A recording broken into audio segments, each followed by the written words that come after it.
Hello అండి. అందరూ ఎలా ఉన్నారు? చాలామంది అడుగుతున్నారు కదా, వాషింగ్ మిషన్ ఉంచుకొని కూడా మీరు ఎందుకు చేత్తో ఉతుకుతున్నారు అనేసి. వాళ్ళ కోసం చెప్దాం అనుకుంటున్నానండి. నేను ఇంట్లో బట్టలు, ఇంట్లో పని సాధ్యమైనంత వరకు నా చేతులతో నేనే చేసుకోవాలని ప్రయత్నిస్తూ ఉంటానండి. ఎందుకంటే మన చేతులు, కాళ్ళు అన్నీ సక్రమంగా ఉన్నంత కాలమేనండి మనం పని చేసుకోగలం. ఏదైనా ప్రాబ్లం వచ్చిందనుకోండి చేసుకోలేము. మనం మిషన్ లాగా అనమాట.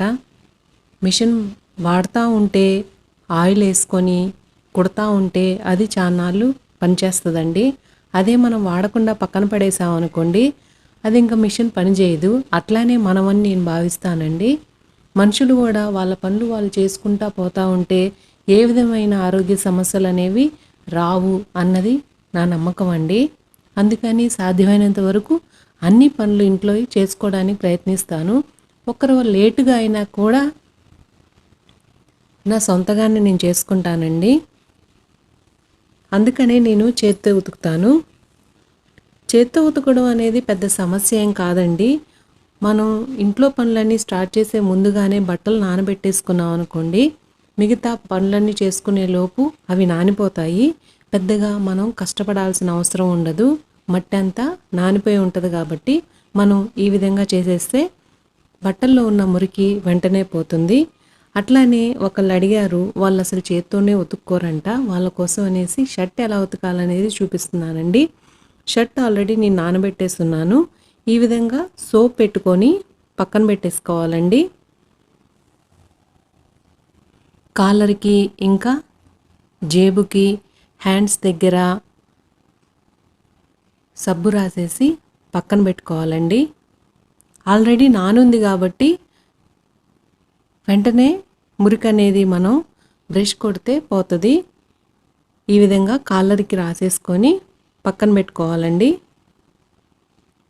అంటే షర్ట్లకి ఎక్కువ మాసేది ఎక్కడంటే ఈ చేతులు ఫోల్డ్ చేసే దగ్గర, జేబు దగ్గర, పాకెట్ దగ్గర, ఇంకా మెడ భాగంలో కాలర్ దగ్గర అక్కడ ఎక్కువ మాస్తుందండి. కాబట్టి అక్కడ ఎక్కువ కనుక మనం ప్రెషర్ చేసి రుద్దామనుకోండి సరిపోతుంది. ఇంకా మరకలు ఏమైనా పడినాయి అంటే సపరేట్గా దానికోసం ఎక్కువ రుద్దాల్సి వస్తుంది. ఈ విధంగా నేను చెప్పిన పార్ట్స్ అన్నిటి దగ్గర సబ్బు రాసి పక్కన పెట్టేసుకోవాలి. ఆ లోపలగా మిగతా బట్టలు కూడా ఉతికేసుకుంటా ఉన్నాం అనుకోండి, ఇదేదైతే మనం సోప్ పెట్టుకున్నామో అది నానుతూ ఉంటుంది. ఇంకా ఒకటి గుర్తుపెట్టుకోండి, ఎప్పుడైనా కానివ్వండి మన పని మనం చేసుకోవడంలో చాలా సంతృప్తి ఉంటుందండి. అది చిన్న పనైనా కానివ్వండి, పెద్ద పనైనా కానివ్వండి, మన చేతుల్లో మనం చేసుకున్నామే అనని ఎప్పుడైనా ఒకసారి ట్రై చేసి చూడండి. ఇంతవరకు చెయ్యని వాళ్ళు, చేస్తున్న వాళ్ళైతే వాళ్ళ గురించి చెప్పట్లేదులేండి, చెయ్యని వారి సంగతి నేను మాట్లాడుతున్నాను. వాళ్ళు కూడా సాధ్యమైనంత వరకు వాళ్ళ పని వాళ్ళు చేసుకోవడానికి కనీసం 30% అన్నా చేసుకోవడానికి ప్రయత్నించండి. ఎందుకంటే ఈ మధ్యకాలంలో శారీరక శ్రమ అనేది చాలా తగ్గిపోయిందండి. ఎక్కువ ఎవరి మీదైనా ఆధారపడడం, లేదంటే ఆర్టిఫిషియల్గా ఏదో లైఫ్ కొనసాగిస్తూ ఉన్నారండి. కానీ ఇది రియల్ లైఫ్ కాదండి. రియల్ లైఫ్ ఏంటంటే మన పని మనం చేసుకోవాలి, మన కాళ్ళ మీద మనం నిలబడాలి. మనకి ఎంత డబ్బులు ఉన్నది ముఖ్యం కాదండి.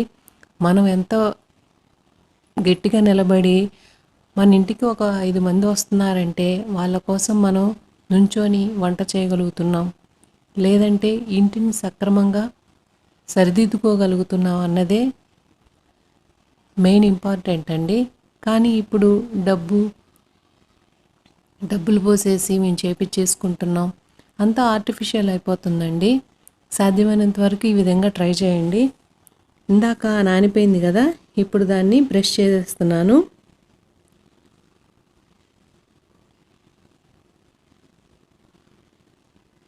పెద్దగా కష్టం ఉండదండి. ఏ పనైనా కానీ మనం చూస్తే దెయ్యం, చేస్తే పని అంటారు కదా పెద్దలు.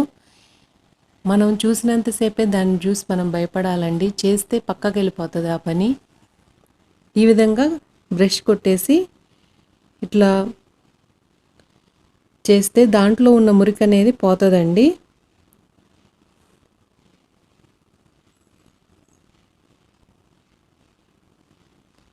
ఇంకా జాడిచ్చేసుకోవడమే.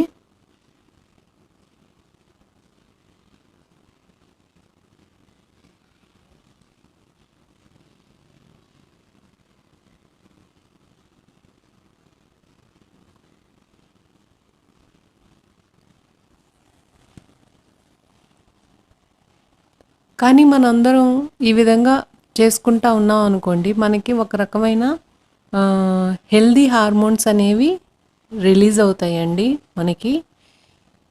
మనం ఎక్కువసేపు కూర్చొని ఉన్నా కూడా మన బాడీలో హార్మోన్స్ అనేవి సరిగ్గా రిలీజ్ అవ్వవని అభిప్రాయం అండి నాది.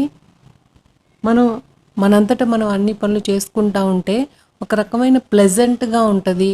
బాడీ మనం అటు ఇటు కదిలిస్తాం కాబట్టి ఫ్రీగా ఉంటుంది. ఒక డిప్రెషన్ అనేది మనిషికి రాదండి.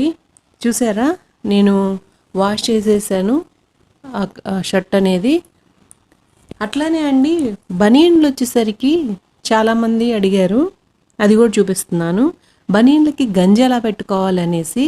మీరు ఇంట్లో కనుక గంజి పిండి ఉండి గంజి ఉడకబెట్టుకొని చేసుకోవచ్చు. లేదంటే ఇట్లా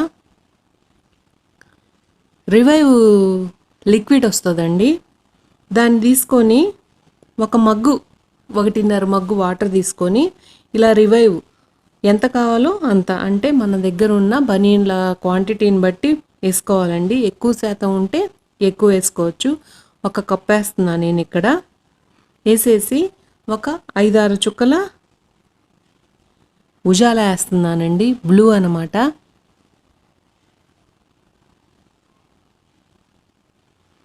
ఈ 2 వేసేసిన తర్వాత చక్కగా కలపాలండి. ఈ విధంగా కలిపితే గంజి అనేది ఇంకా బ్లూ అనేది బాగా మిక్స్ అవుతుంది. అలా కలపకుండా గనక మనం బనీన్ పెట్టేసామనుకోండి, అంతా మరకలుగా ఉంటుంది. ఇప్పుడు ఉతికేసిన బనీన్లని ఈ విధంగా ఒకసారి విదిలించి ఆ నీళ్ళలో వేసుకొని ఉంచుకోవాలి. అట్లా అన్నీ మనం తడిపేసేయాలండి. ఎంతసేపు పట్టదండి, ఒక 2 సెకండ్లు ఉంచితే సరిపోతుంది. ఇట్లా గంజి పెట్టుకున్న వాటికి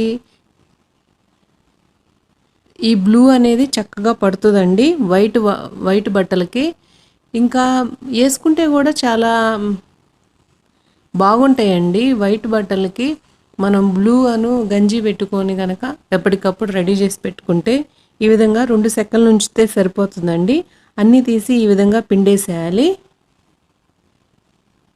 ఇంకొక విషయం అండి, ఇట్లా గంజి పెట్టిన బనీన్లని మనం ఎండలో ఆరేసుకోకూడదు. ఏమవుతుందంటే సూర్యరశ్మి తగిలిన దగ్గర తెల్లగా అయిపోతుంది, అది ఫేడ్ అయిపోతుంది బ్లూ అనేది. యువతల సైడ్ వచ్చేసరికి బ్లూ కనపడతా ఉంటుంది. వేసుకుంటే ఆఫ్ అండ్ ఆఫ్ కలర్ వస్తుంది. అందుకని నీడలోనే ఈ బనీన్లు అనేవి ఆరేసుకోవాలండి. ఎండ తగలని చోట ఆరేసుకోవాలి, అంటే వేడికి ఆరిపోతాయిలేండి. ఇట్లా అన్ని బనీన్లకి చక్కగా గంజి పెట్టేస్తున్నా నేను.